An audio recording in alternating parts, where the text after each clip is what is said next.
Reciban un cordial saludo. En el marco de nuestros retos metacognitivos para la corrección de borradores de textos académicos, abordaremos nuestra última familia, los retos metacognitivos de orden semántico. Allí haremos énfasis en la construcción de párrafos como unidades de sentido. En los textos académicos notamos mucho problema de estructuración de párrafos, en los que quizás las divisiones entre uno y otro se hacen por criterios más bien caprichosos, un tanto a ojo. Y no, en el fondo la construcción de un párrafo está muy ligado a lo semántico, en términos de que son unidades de sentido, que todas esas oraciones están girando en torno a una idea central, a diferencia del siguiente en el que las oraciones girarán en torno a otra idea central. Entonces ese es el criterio, es una unidad de sentido microestructural y aunque es difícil plantear alguna norma al respecto, si una oración está muy conectada a la anterior, pues debe ir dentro del mismo párrafo.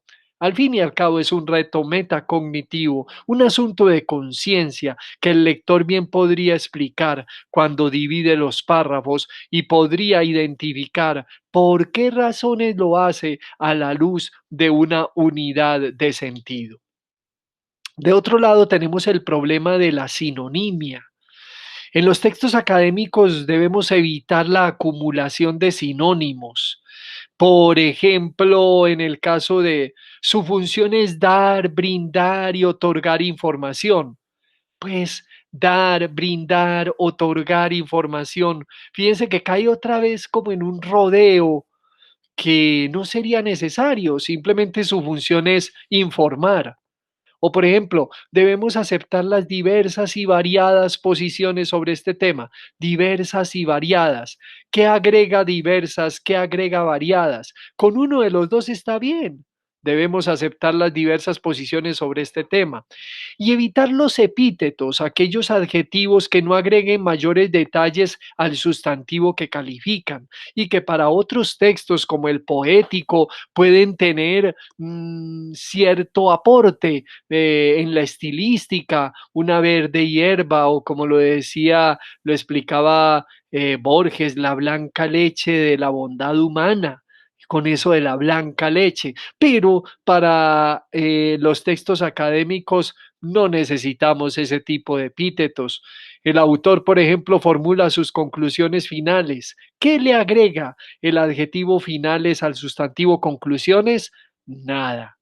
O incluso, ¿qué cosas está diciendo? ¿Qué agrega el sustantivo allí? Cosas, que es más bien una proforma, al qué, nada. Podríamos decir directamente, ¿qué estás diciendo? De la misma manera, el documento habla de voces parecidas con diferencias semánticas profundas. Por ejemplo, sino como una conjunción de orden adversativo y si no, que sería combinación de un adverbio condicional y un adverbio de negación. O sobre todo pegado, que sería el sustantivo, ¿sí? Se puso el sobre todo y ya el y sobre todo, que sería entonces un conector o un modalizador, etcétera, etcétera. Entorno, que sería sustantivo así pegado, y entorno, que sería entonces una locución allí preposicional diferente, un conector de orden intrafrásico. De la misma manera con los, y quizás como uno de los casos mejor hallados en estos textos académicos, tiene que ver con el por qué, el por qué pegado y con tilde y el por qué. Esto ya lo habíamos explicado en la familia de los retos de acentuación y ortografía. Sin embargo, pues por sus relevancias semánticas, entonces lo dejamos allí también puesto. El por qué separado y con tilde en la E como un adverbio interrogativo que puede aparecer en preguntas directas o indirectas, en el típico ¿por qué llegaste tarde? O no sé bien por qué te demoraste tanto. Fíjense, está indagando por la pregunta. A diferencia del por qué pegado sin tilde, que sería el adverbio de causa, que viene como respuesta al por qué. No vino a clase porque estaba enfermo, lloró mucho porque lo dejó la novia, lo hago todo porque estés bien. En este último caso, también es adverbio final equivalente a para qué.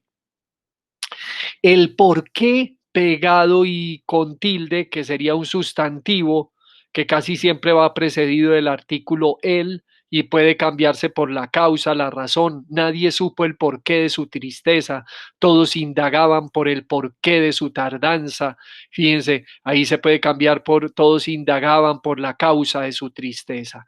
Y por qué sin tilde separado, unión de preposición y pronombre relativo equivale, por ejemplo, a por las cuales. Estas son las razones por las cuales no he podido asistir y en ese caso estaría despegado. De la misma manera, ya lo advertíamos con la expresión ¿qué cosa dices? Ahí es, ese cosa es una proforma. Lo mismo como aspecto, elemento, sustantivos muy vagos, muy generales, que los textos académicos desde sus hiperónimos, desde sus nominalizaciones evitan. Y también algo aplicable a palabras muy generales, verbos como ser, hacer, tener, que pueden entonces concretarse en verbos más específicos. Hasta aquí, digamos, una muy breve panorámica de retos metacognitivos de orden semántico en este proceso de corrección de borradores de textos académicos. Muchas gracias.